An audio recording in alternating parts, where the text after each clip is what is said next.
With us now to discuss this further is the top Republican on the Foreign Affairs Committee, Austin area Congressman McCaul. Congressman McCaul, welcome back to the program. Nice to see you. There was a lot more in this. Yeah, there was a lot more in this report. What else were some of the biggest takeaways?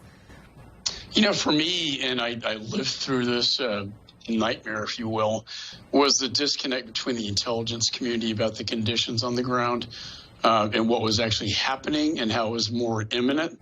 And that the entire country, once the air power was taken out, you saw the collapse taking place.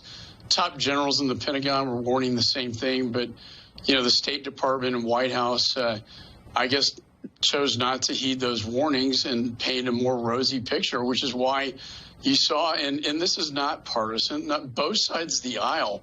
And, you know, a lot of Democrats will tell me privately this was a debacle, the way it was done. And, you know, we still have American citizens we have not been able to get out a year later. Well, Congressman, I know that the White House is defending it, and we read some of that statement earlier, but they're saying that some of this information has been cherry-picked, mischaracterizations in there, like some Americans the administration helped to get out traveled back since the withdrawal. I mean, are you counting those in the report?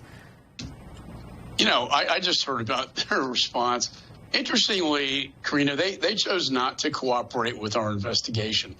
There are a lot of people we would have liked to have talked to. I would have liked to have got the dissent cable from the embassy in Kabul complaining about what was happening and sending a very extraordinary cable to Washington to please help them. But we were not provided those documents.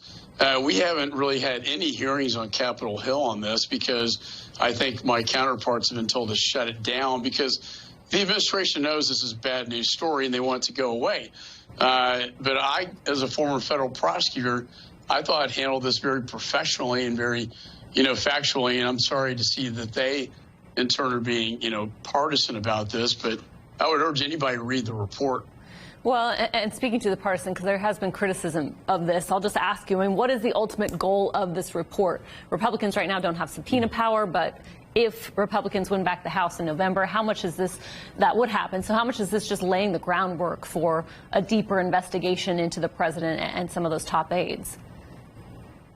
Well, I mean, all along the president said al-Qaeda's gone, right? And then now we know that Haqqani, the top terrorist, you know, who's now the Minister of Security, by the way, was harboring Zawahiri. Al-Qaeda's not gone, and they're still trying to spin that story. Why are we doing this? I think that's your question. I want to make sure this never happens again.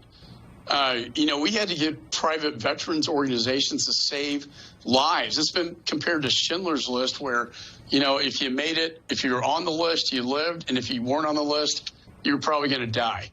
And the women left behind now under Sharia law. I don't want to see this happen again. State Department was ill-prepared. I think most importantly, Karina, is why is Afghanistan so important? Because it was a turning point in our American foreign policy.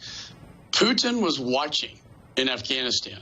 You look at President Xi in China and Taiwan, weakness invites aggression, and they saw weakness in this defining moment. And it does have a major impact on this country's foreign policy, and I think has made the world a more dangerous place. Congressman McCaul, I know both sides will continue to get out more information on this, and I know you will keep pressing. Thank you for coming on and sharing your viewpoints.